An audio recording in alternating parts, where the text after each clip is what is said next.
Hello and welcome to another episode of Back to Britpop. It's me, Chris, and on this episode I'm delighted to be joined by Joe McAlinden of the band Superstar. Superstar were formed in 1991 and had some great success in the 90s and into 2000 as well. They released 6 albums in that time and some EPs as well. Joe talks about his musical influences, what it was like being in BMX Bandits and working with Norman Blake from Teenage Fan Club. And he talks openly and frankly about the highs and lows of being in the band and what it was like working with all the different musicians that he has done over the years. He's also putting the finishing touches to his new solo recording, which hopefully will be out very soon. I'll be back at the end of the interview to talk about all the ways that you can support the podcast. But in the meantime, here's Joe. Welcome to the podcast, Joe McAlinden. How are you? I'm fine, and thank you for having me. Whereabouts are you? I am on the west coast of Scotland. I'm actually on the shores of Loch Fyne, in a little village called Stricker. So if anyone wants to come and find me, you'll find me because it's a very small village. It's got a post office and a filling station and a few houses. So I've been out here. I moved out here. How long ago now? I moved out here maybe 17 years ago from Glasgow, obviously. I moved out here for 6 months, 17 years ago. I've been here for a wee while. But do you know, it's kind of great because I'm so close to Glasgow anyway. And actually, before I left Glasgow, although I was living on the south side of Glasgow, and I realised that I wasn't really using the city. You know, I was kind of in the house most of the time, you know, and I realised actually I don't need to be here. I could be anywhere, you know. So I just kind of came up here. What's your lockdown experience then been like where you are? Has it been? It's not been any different from normal. I think I've been in lockdown for about 17 years. Do you know that? It's mental. Don't see anybody from day to day in, day out, apart from your local villagers. No, it's kind of a bit like that, you know. And there's, you know, kind of single track roads and stuff up here, you know. So to be honest, maybe not to be so flippant about it, we've been really lucky where we are during lockdown, you know. Like the rest of my family are still out kind of in the suburbs of Glasgow, you know, and like my mum, for example, she, you know, pretty much been in her house for a year. Do you know what I mean? So it's kind of like, you know, it's been a bit flippant there, but we've been so lucky to be able to still kind of be enjoying the outdoors and not feeling, you know, kind of cooped up. You know, it's nice. It's nice now to see people coming out of the city, and coming up to Loch Fyne and kind of getting out in the water or doing whatever. It's kind of nice to see people kind of experiencing that freedom again. You know. So in terms of the work then, and what you do in music, but you're still working in music, and how does that setup that you have there, does it sort of facilitate every kind of need that you have? Well, it does, but actually through lockdown, I had to kind of reevaluate how I worked, because I just kind of thought, you know, how long is this going to go on for? If it happens again, I still want to be able to do stuff. So I actually spent the kind of start of lockdown looking at how I was set up, and I've actually kind of streamlined it now, and it's better. I mean, currently I've got some bits set up here in the conservatory at the back of my house, which is obviously not ideal for acoustics, but it's fine for most aspects of what I need to do. So yeah, I've got a really good setup, and I can pretty much do anything I want. And we've got an amazing the Strathlauchlan Village Hall, which I'm actually the chairman of the Village Hall. How about that? Yeah. It's probably the highlight of my career, to be honest. And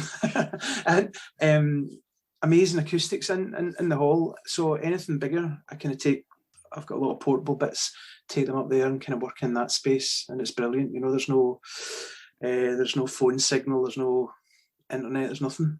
You know, so it's kind of great. Really lucky. But I mean, I've always been that way where we've always just kind of made do with what we have to make music. You know, even from the very beginning, that's how we've been. You know. What was your influence then early? You know, when you was a kid. I mean, when I grew up in a very musical house. My dad was a principal music teacher, a trained opera singer. So I kind of grew up in that environment. And I think around about the age of 10 or 11, I decided I wanted to play the violin. So through my early teenage years, I learned classical violin and then classical saxophone. So in later teens, when we hooked up with the likes of Norman and Douglas and all of our kind of crew back then, they kind of introduced me to this freedom of being able to play music without having any music in front of me. Yeah. You know, I still remember sitting in Norman's granny's house. It was kind of the start of the boy hairdressers, really. And he handed me a bass guitar. His logic being that, well, it's got 4 strings like a violin, so you should be all right. And I'm sitting with this bass guitar, which I think at the time only had 3 strings on it, right? And I said, you know, what do I play? He said, just play what you want. And this was a revelation to me, because I spent all my teenage years in orchestras and been taught how to play Beethoven or catch tuning or whatever it was, you know. And then all of a sudden I'm sitting in a room just plonking away at notes and making stuff up. And I just thought, this is brilliant. This is so good, you know. Yeah. Well, so that got you into guitar music, but did you have any kind of musical heroes when you were a child or growing up? Probably my dad, actually, to be honest, you know. I think maybe I realise that more so now.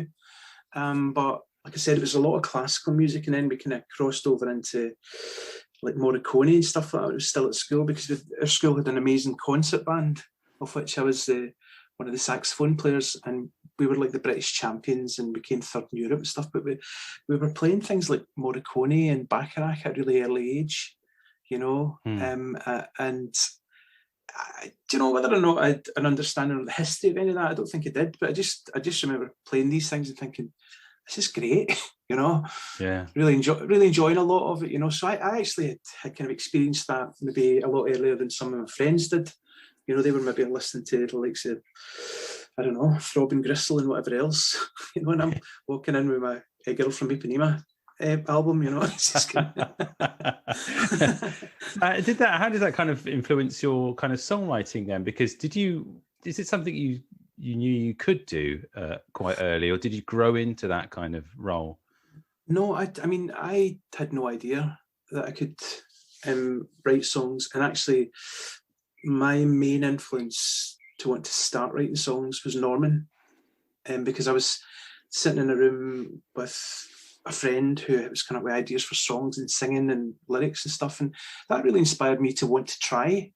You know, at some point, I just thought, well, you know, this is brilliant that he can sit and do this. You know, so I used to potter away at home on my own. I think it was a long time before I kind of wrote anything that I wanted to let anyone hear, because I was always so heavily involved with the boy hairdressers and the BMX bands and all that kind of stuff, because I could play quite a few instruments. So I was quite handy to have around, I suppose, you know. But yeah, the thing that made me want to try to write songs was just by watching and listening to Norman, really, you know. Were you conscious that you wanted to have your own sort of vocal style or kind of lyrical style? I had no idea that I could even sing, you know. I didn't. Yeah. It's not something I did at school. But again, it was one of those things that when I realised I could sing, I would always be doing backing vocals, you know. So and I think that gave me an inkling that, oh, actually, I quite like this, you know.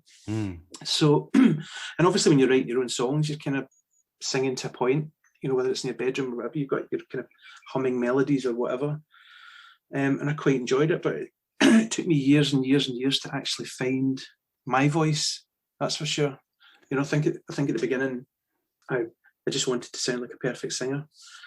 I mean, probably going back to when I started doing Superstar, we did an album for EMI in America. We were signed to. It was after we'd done our first creation thing, and I remember spending a long time perfecting the vocal, because I had this sound in my head of how I wanted to sound. It wasn't me, you know, and I actually ended up sounding, it sounds a bit lifeless to me now. It's perfect, perfectly in tune, the tone's amazing, but you know, the soul's maybe been sucked out of it a little bit, you know. Was there other artists that you were listening to or slightly influenced by, or was it like a decision that you wanted to kind of remove yourself from something that was happening locally?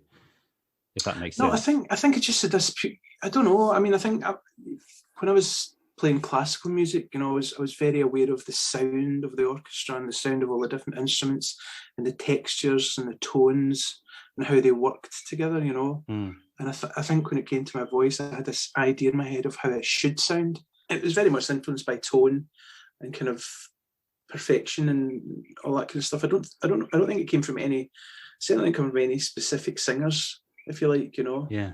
I thought then wrongly that was how you go about being the best singer you could be, by fixing everything, you know.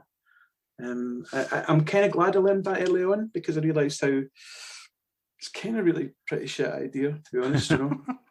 and it takes up a lot of time, you know. You're kind of, and that's back in the days when people were just starting to use kind of computers in studios, you know. Yeah.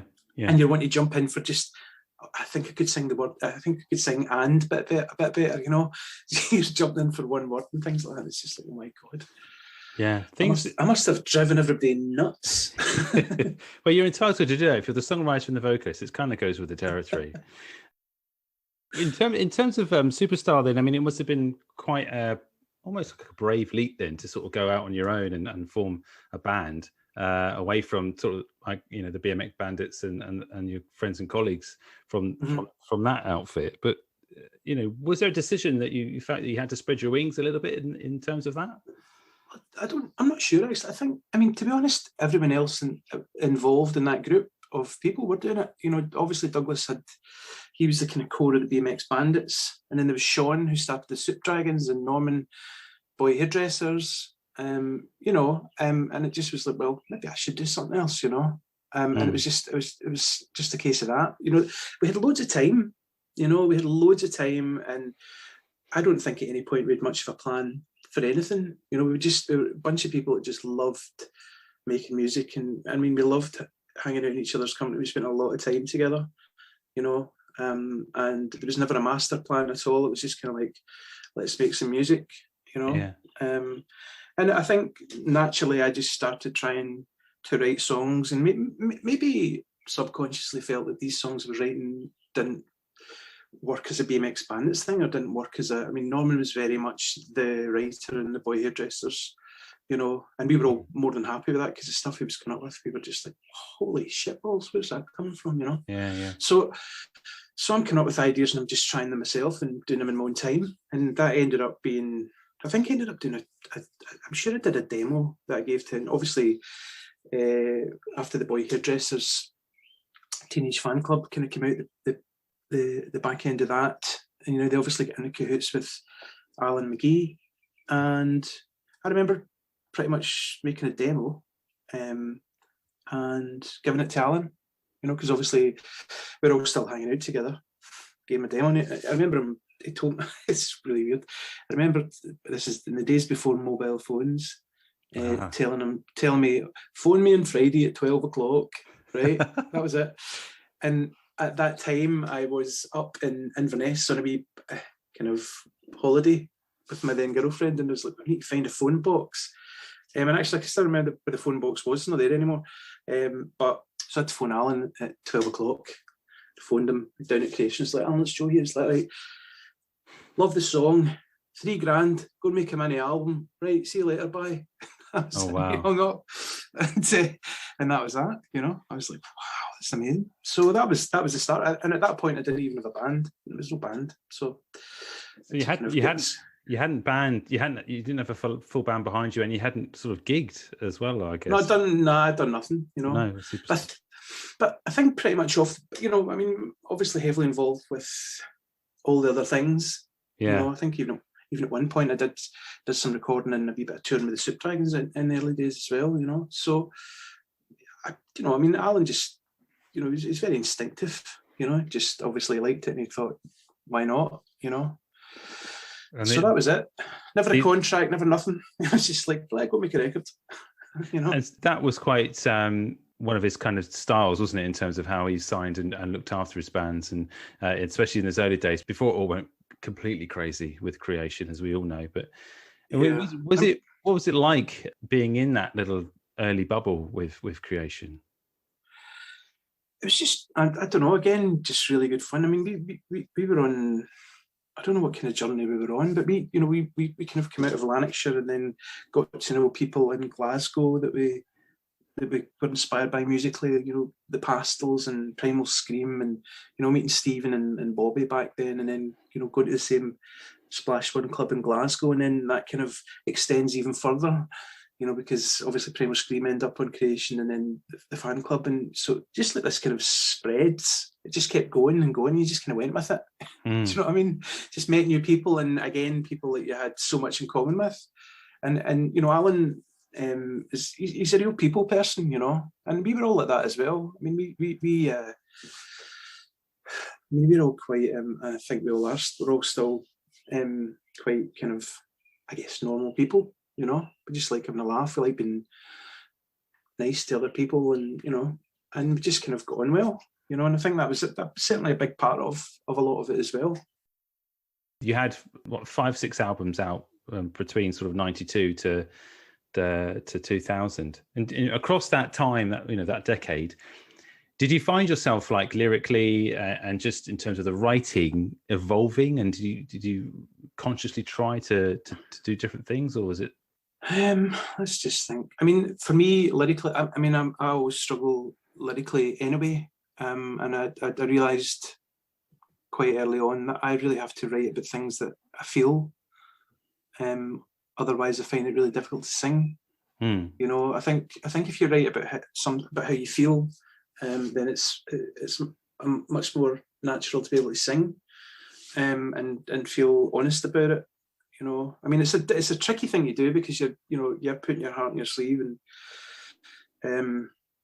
it's kind of brave thing to do. So I've always kind of followed that same kind of thing. Is I can't really write about saving trees or something, No, I do care about that, but it has to be something that really, really affects me, and that usually is relationships or loss, or and I think a big part of a lot of my that's pretty much sums up all of my time with Superstar. It was writing about relationships and loss.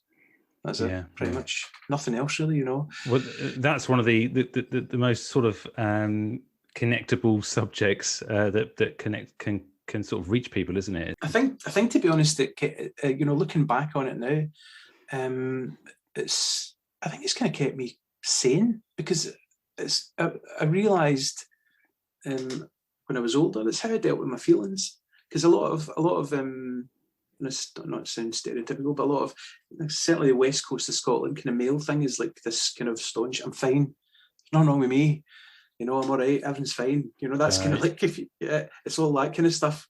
Inside they're crumbling, but no, they're fine. Yeah. So I guess that's how I kind of dealt with all the shit that was going on in my head.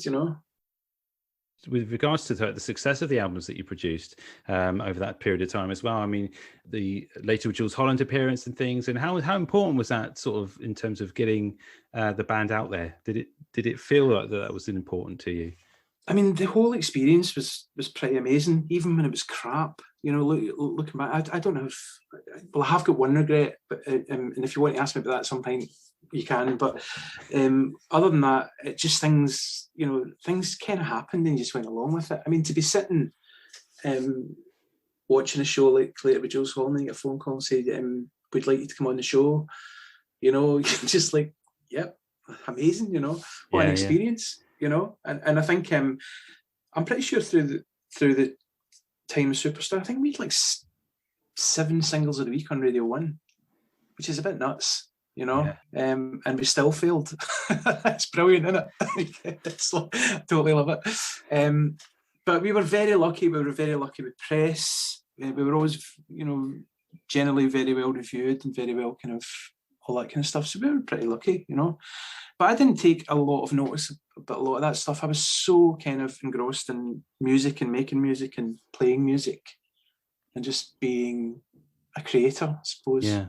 Did you find the like the front man thing easy to do? Or were you quite happy to be front and center, or did it not come easy? Not really, I mean, I think it just so happened that I was the one that people started liking my voice, and I was the songwriter. I loved, and I would still love to be the bass player in somebody else's band. I loved being the bass player in a band, and I would still, if there's anyone out there who needs a bass player, I'm your man. Because honestly, I just loved being that guy. You get to sing occasionally, but just had the power of those big beefy bass notes. You're the only person on stage doing it, and it's brilliant. So I loved that, but I think when I eventually found my voice, I love singing. You know, I think when people say to me now, "What's your main instrument?" and it's my voice. You know, it's where I'm most comfortable, and I'm most confident probably now. You know. And in terms of the writing for the stuff that you're doing now, I mean, do you think that you're drawing on different things, and in terms of creating music, how different is it from like the Superstar times? I think the process is very different, obviously, because I used to love going into, I would take a song idea into a rehearsal room with a band, and we would, you know, I would certainly have certain bits of it in my head, you know, and just I loved playing the songs over and over and seeing how they evolved, you know, and I loved that whole process, you know, whereas now I spend a lot more time on my own, and I found different ways to work, you know. I think in the early days, we were very fortunate to work in really great studios with really great engineers and mix engineers and stuff, you know. And I didn't really have to bother too much about wondering what those knobs did or why that cable's going into that. I was quite happy to just be involved in music, you know. So more latterly, I've kind of been rediscovering how to create things, you know, using technology, I suppose. I mean, I think this, the album, my first ever solo album that I've just about finished, apart from a couple of vocals. I've been, again, it's going back to what I said before about orchestras. I'm working with textures and layers, but this time it's, you know, it's different kinds of sounds, you know, that are being created from machines and computers, and kind of marrying them with natural sounds, voices, guitars, whatever, pianos, you know. So it's probably the same, but a wee bit different, I suppose. Yeah. You know, the hardest bit now is not having, you know, a kind of face to bounce off. You know, it's just quite nice when you're working on something to see an expression in someone's face. Yeah, so it's good if it's good or bad. Yeah, exactly that. Yeah, you know, yeah. I could be sitting on the biggest pile of shit ever. I don't know, because nobody's heard it apart from the dog. Do you know what I mean? Just like, I know that. Is it isolating that way, or is it something you just become accustomed to now? I think certainly over this last year, I've just had to, you know. I had a bit of a scare about maybe about 6 months before lockdown, where I was still getting they're still kind of doing tests and stuff, but a kind of memory problems. I've been seeing kind of lots of neurology people. So if you were talking to me maybe almost 2 years ago, that whole songwriting thing or the creating thing was just a big black hole. I had no idea how to do it or how I was ever going. I was actually kind of resigned to the fact that I probably wouldn't be able to do it again, because I've always been very fortunate. I've never had that where people talk about writer's block or anything like that. I've never had that. I've always worked really well with pressure. I've always I could write to demand if I had to, you know, and then all of a sudden it's just like blank. It's pretty scary, to be honest, you know. I mean, the rest of my health has been fine. There's been a few wee things, but so I had to did worry about it for a while, and then I just thought, you know, there must be some kind of way that I can get back into to doing some kind of creative thing. And I've got amazing equipment. I've got beautiful instruments, but just blank, the whole thing, you know. So I think we just mentioned a little while ago when I was talking about looking at how I worked and changing the way I worked and getting rid of some equipment I didn't need anymore and getting kind of smaller, mobile, better bits and whatever else. It was through that process that got me into trying little ideas and stuff, because obviously, you know yourself, you buy a new piece of audio equipment, you want to try it out, so you have to plug it into something and see if it works, which inevitably means you probably have to pick up an instrument or stick up a microphone and sing. So that's kind of what happened. I just went through this process of getting these new pieces of kit and seeing how they worked, and all of a sudden there was a little idea that would stick down in the computer and then maybe go back to it. And but so I'm at a point now where I think I've probably just got another 4 vocals to do and a couple of bits of words, and that's, I don't know how many songs it is. It's 10 songs, but I think when I think about it, that's a process that before this happened, I would probably have done that in less than 2 months, maybe. Right. And it's kind of like 2 years down the line. But you know what? I don't care because I'm doing it. I'm just like, Yeah. happy days. So in actual fact, talking about the record being shit, I don't really care, because 2 years ago I didn't think I'd be able to do it again. So I'm kind of quite happy in that respect. I think that there was a lot of other pressures that came with being in a band as well. And I think when people looked, whether I liked it or not, people looked to me as the kind of leader. And there's just sometimes where you don't want to be that person. There's a lot of kind of other issues that come up where you want. I was very much about creating a nice, happy working environment. I like things to be good. There's no point in doing it if there's not an element of fun. And I really struggled if that wasn't the case. And it just came to a point where it's just like I didn't really want to be that person anymore. I didn't feel I had the energy to keep everybody happy. They may have been happy, I don't know, but and be this creator. It was just gets too much pressure in a way. So there's elements of working on my own that is great, yeah. But I do miss that people thing. But more often than not, in fact, everything that I've done since Superstar has involved people at some point. Whether that be laterally in performance or towards the end of recording, or even with the London stuff, I ended up down working with Edwin Collins down in London. And just it always involves people at some point. It's just different. So do you think anything of the new record Rod Stewart might be interested in? Oh no! I mean, yeah, I'm sure he will be. That was a weird experience, I have to say. It was a very weird experience. I knew it was happening because my management at the time had heard from what's the guy's name, Rob Dickens, who was the head of Warner's in the UK, that Rod had heard the song Superstar on the radio, and he really liked it. And could we fax the lyrics to him in LA? I'm in Shawlands in Glasgow.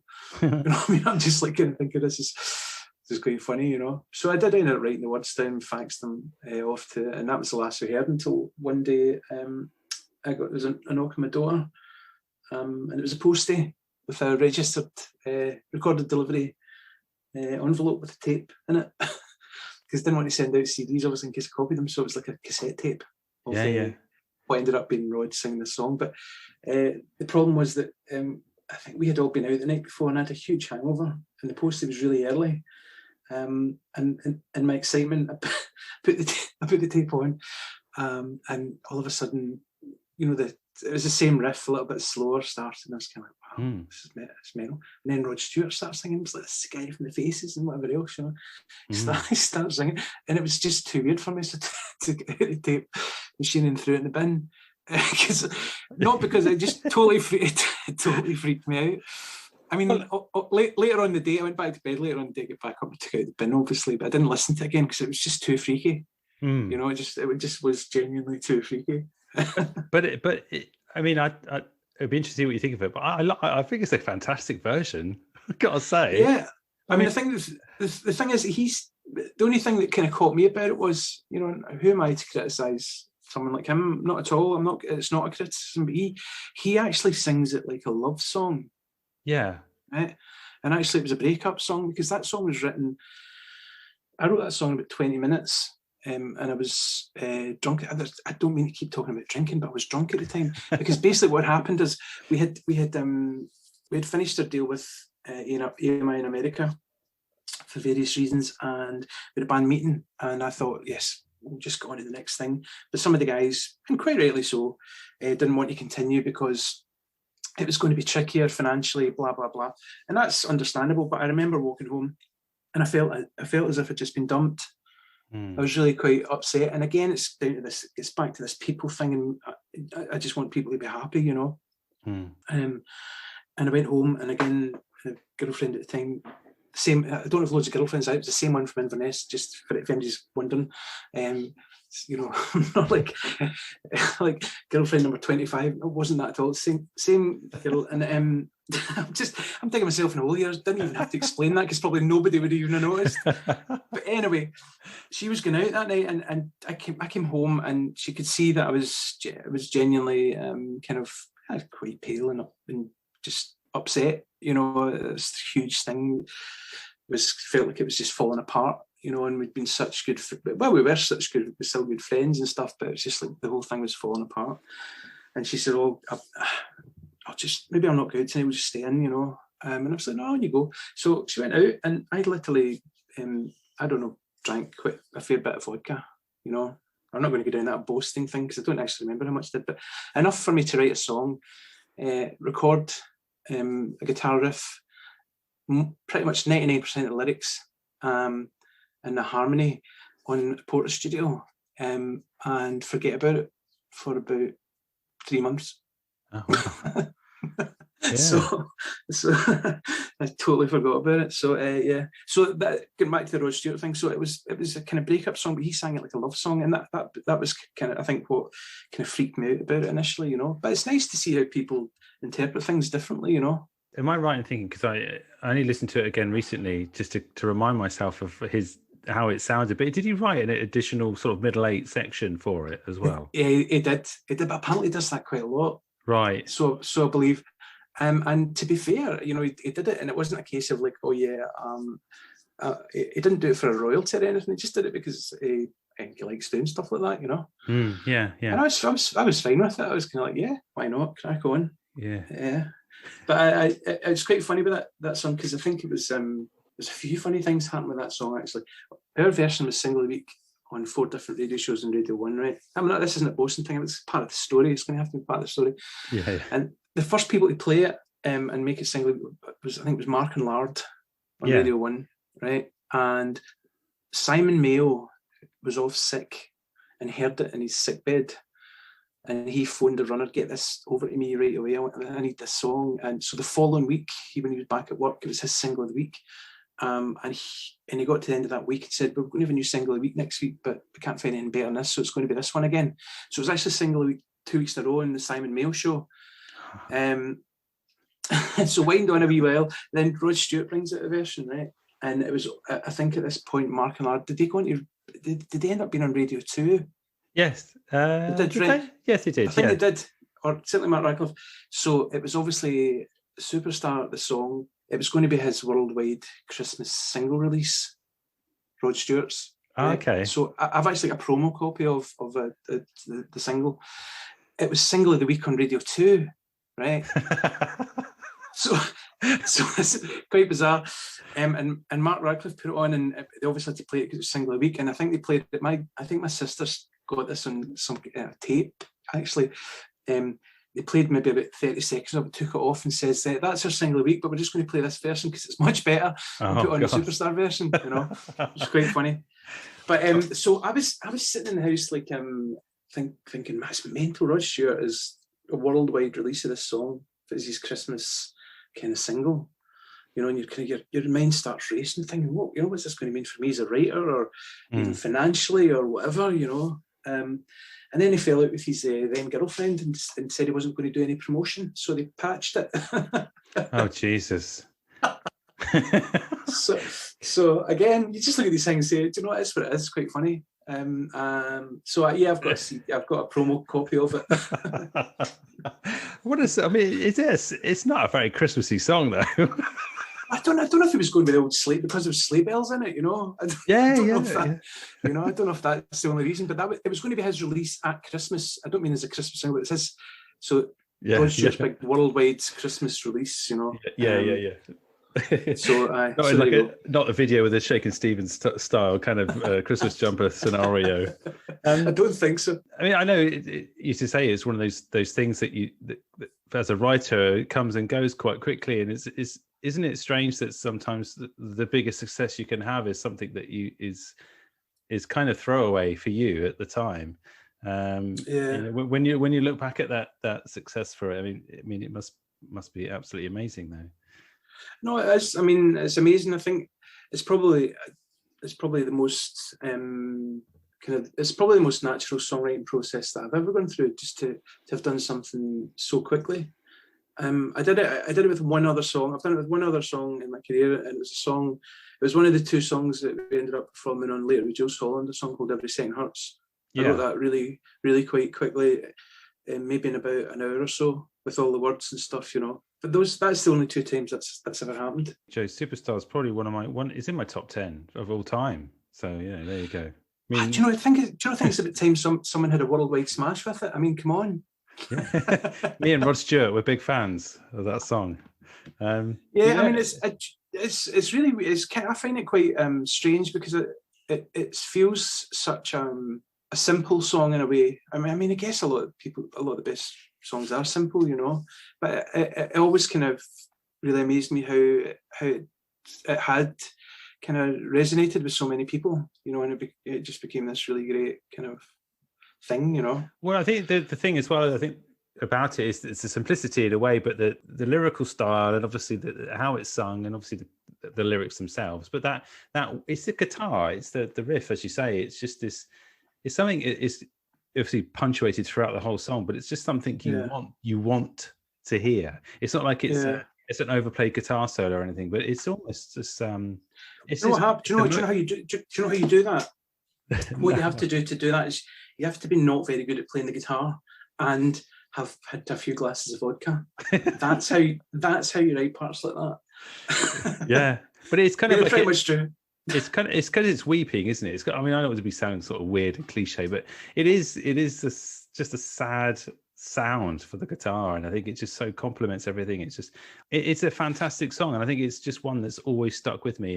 There's not many sort of singles or album tracks or anything really that you just think that's a bloody belter that is. You just putting it on takes you. It's just an instant nostalgic thing, and it only happens with a few songs for me. I think that one is just mint. So thank you, Joe. Yeah, well, thank you. Did you know there's a French version of it? Oh shit, no. Yeah. So there's always a story, isn't there? There's always a story with something. But I think round about that release time, so I think round about the time of that Palm Tree album, there was I might be correct in this, but there was definitely a change of law in France as far as radio stations went, and that 80% of music played in French radio stations had to be in their native tongue. So, and we had already, I think the song had made a little bit of an impact in France, and it looked like it was going to kind of potentially maybe go quite well over there, you know. And everyone thought, oh, this is going to be a bit of a stumbling block. So I said, why don't I sing a French version? Right now, I did Latin at school. I didn't do French at school, so it became a tricky project from the outset. And we got actually this amazing lady from Parisian Opera to translate the lyrics, and she came into the studio, and I basically just re-sang it over the instrumental. You know, we didn't re-record the whole song, and because I hadn't studied French, I had to get it all written out phonetically. Okay, yeah. Right. So, and the lady whose name escapes me, she was very she was in the vocal booth with me to make sure that I got everything right. But unbeknownst to me, she was really nice until that point, because every time I got something wrong, she started rapping my knuckles. So it was a bit of a painful process. But apparently, so this version, apparently I sound as if I'm from Marseille. Oh. I've got a bit of a Marseille accent. I don't know if it's Marseille or Arce. I don't know. You might have said Arce. I'm not quite sure. Yeah. But yeah, so that was it. So there's a French version out there. I'm going to have to seek that out. I mean, you said earlier on about regrets, but what are your regrets? And then in terms of, you know, the Superstar and anything else from the early days? I think as far as Superstar goes, I do have one regret, and it's just to do with not following my gut instinct. And again, it all centers around that song, because when it was originally single of the week on Radio 1, it wasn't even a single. It was on a mini album called 18 Carat. So it wasn't a single release. So that was weird enough. But we got a call from Warner Brothers in the UK, just basically saying, we want to sign the band for a single. For this single, we will turn it around and it'll be number 1 in 2 weeks, 3 weeks time. Nice. Right. And I just thought, fuck it, why not? Because I'd already written most of Palm Tree at this point, so I was quite confident that I had lots of things to follow up, or to you know. Yeah, confident as a writer. It wasn't like I wasn't sitting there thinking, oh, big one song wonder. I never thought about that at all. I don't think anybody ever would in that situation, you know. So I was kind of all for it. But I took advice from the people that were looking after us at the time, and they reckoned it was a bit of a gamble. And I just kind of bowed to their knowledge, if you like, rather than going with my gut instinct. So yeah, and it's not because I think I've missed out on anything. It was because I just didn't follow my own instinct. You know, I mean, who knows where that would have led? I don't know. Yeah. No idea. Same thing, same outcome could have happened, or you know, I don't know. But it's that gut. Just following your instinct. You know, it's something that I always do now. You know, I learned from that experience, certainly. Well, Joe, I'll let you go. It's been an absolute pleasure speaking to you, and thanks so much for joining me on the podcast. No, it's a pleasure. Thank you for asking. Thanks again to Joe for joining me on the podcast. He was an absolute gent and a great guest. So we're coming up to the end of season 2 now, and it's been fantastic. I had some great guests on the show. Thank you again for all your support. It's greatly appreciated. And there's loads of ways you can support the podcast. Do that on social media. Just search for Back to Britpop on Instagram, Facebook and Twitter. Also, if you would like to write a review and give me a star rating on the Apple Podcast app, that is amazing and really helps. And also, if you'd like to buy me that virtual coffee, the link to my Ko-fi or Ko-fi page is in the show notes, and you can do that as a one-off thing or a monthly thing, or however you want to do it. It's £3. So that's it for this episode. I think there's one left to go, and it's a cracker if it all goes to plan. So see you next week.